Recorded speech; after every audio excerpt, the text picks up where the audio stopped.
டிவியில் இருந்து பண்ணியிருக்கிறதுனால ரசிகர்களுக்கு ரொம்பவே பிடிச்சிருச்சு இந்த பொண்ணை. அதுக்கடுத்து இந்த பொண்ணு எந்த சீரியலில் வருவாங்க அப்படிங்கிற அளவுக்கு யோசிக்கிற அளவுக்கு இவங்க ஃபேமஸ் ஆயிட்டாங்க. ஆனால் அடுத்து பெருசாக எந்த சீரியல்லையும் அவங்க வர கிடையாது. சூரியவம்சம் பண்ணிவிட்டு அதுக்கப்புறம் ஒரு பெரிய பிரேக்கு தான். ஜிம்மு இந்த மாதிரி ஒர்க் அவுட்டு இதெல்லாம் என்ன தான் நிறையா சாப்பிட்டாலுமே நம்ம ஹெல்த்தை வந்து நம்ம பார்த்துக்கணும்.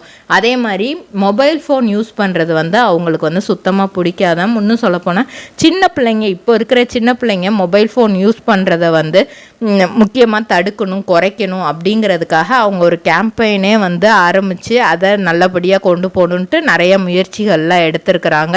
அதுக்கப்புறம் தான் இவங்களுக்கு சன் டிவியில் இருந்தே திரும்ப ஒரு ஆஃபர் கிடைக்குது. இந்த பாக்கு மட்டை தயாரிக்கும் மிஷின் கிடைக்கும். அதற்கான ரா மெட்டீரியல்ஸையும் வருடம் முழுதும் நாங்களே சப்ளை செய்து வருகிறோம். நீங்கள் செய்யும் தட்டுகளை நாங்களே எடுத்துக்கொள்கிறோம். அதற்கான லோன் வசதியும் செய்து தருகிறோம்.